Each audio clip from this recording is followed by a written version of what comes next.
Welcome back to Indiana Insiders. I'm going to throw something out that I wanted to get in the first segment and didn't. Early voting is way up, folks. 93% higher than 2012, 14% higher than 2008. So we know that you're watching, and that's good. We want you out there voting. We'll see you Tuesday night there as well, or Tuesday at the polls. Now, Democrats Hillary Clinton and Bernie Sanders spent a good portion of their time in Indiana last week. In fact, Bernie attracted some 10,000 at the rally in Bloomington. He delivered a stirring speech that brought them to their feet repeatedly. But the question remains, will it bring them to the polls? He also turned up at the Carrier rally at the Indiana State House. Carrier Union endorsed him, and he's standing by them. Today, we are sending a very loud and clear message to the CEO of United Technologies. Stop the greed. Stop destroying the middle class in America. Respect your workers. Respect the American people. I'm going to point out he's in Gary later today. Finally, I get to turn to Robin first. Yay. A Democrat. A Democrat. That's right. We've got a primary, a little small primary going on. And a good one going. And a good, better than we think, maybe. Yeah, but we're not WWF every night talking about our opponents. So that's why we're not a lead story. I mean, he's talking about issues and Mrs. Clinton's talking about issues, and that's resonating with people. And that's why you're seeing increased turnout all over the state. Jen, closer here than we've been thinking. Like, I seriously think Sanders has a chance to win here. I think Sanders has a chance to win also. I think what's interesting on the Democrat side is that John Gregg has not come out and said who he's supporting. You know, he chaired Hillary Clinton's campaign last time around, and neither one of them are very popular among the general electorate in Indiana, and I think that's why John Gregg is kind of ducking. Is he pulling a Pence, hedging his votes here?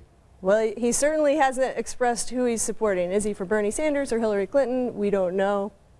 He's for a new president in the White House to be a Democrat, and that will help us win. That's where he is. Oh, Robin. Well, the Clinton full court press is also underway, although we can say it may not be as impressive as it once was, which we're alluding to. Bill Clinton made a stop in Indianapolis, a stump for his wife. Daughter Chelsea also made a visit. Hillary had 2 appearances, a private event in Hammond and then in Mishawaka, where she was clearly courting labor and manufacturing. No surprise, since 1 in 5 jobs in Indiana are manufacturing. And she hit the Carrier pullout head on. I'm going to stand up to both CEOs at home and China abroad. We are not going to let either one of these forces affect us. So if they invest in America, we'll stand with them. If they pay their fair share, we'll stand with them. But if they cut and run, we're going to make them pay a price. She took 2 days off, does have an event coming up in about 30 minutes at Douglas Park here in Indianapolis. But has she taken Indiana for granted, Dr. Albright, and can Sanders make her pay for it? Well, Sanders has certainly been here more, and I think you do see those effects when you look at how close the polling numbers are. I don't know that she's necessarily taken the state for granted, but I do think Hoosiers want to hear more about her policies, more about her plans. They want to see her more. And ultimately, I do think we're going to have a really close race on Tuesday. There are some comparisons with the Trump camp. She likes to come in and hold the big rallies, you know, and then where Bernie's going right door to door almost. Well, Bernie puts more of an emphasis on grassroots and being on the ground. Mrs. Clinton has a lot of the titular heads supporting her. But also, remember, she was in Lake County. She was in Northwest Indiana, and she's here today. Combined, that's 25% of the statewide vote in those areas.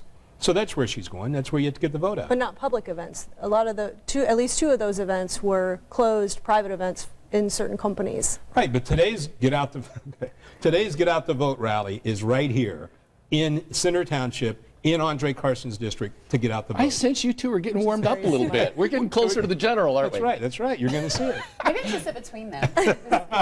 Play mediator. Well, before we close today, do we still have time? I'm kind of thinking we'd go to this where the president was speaking yesterday at the press club. Let's go to that. Ted had a tough week.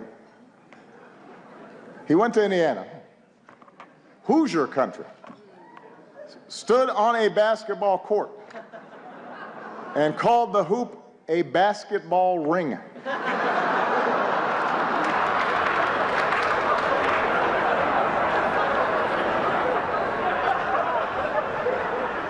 What else is in his lexicon? Baseball sticks, football hats. But sure, I'm the foreign one. The president getting he's having a little fun there last night. In fairness, that's what they all do. But Robin, you were getting excited there. Oh yeah, because it's his last one, and it's a nice night, and he dropped the mic at the end and said Obama out, which was fantastic. That is going to do it for us on this Sunday. We have an election special coming up tomorrow night, Monday night at 7 p.m. And, of course, primary election coverage Tuesday night. But later today, we'll also root for the Pacers against the Raptors in Game 7. Go Pacers. Thanks for joining us for this live edition of Insiders. For Laura, Robin, and Jennifer, we'll see you at the polls. Have a great Sunday.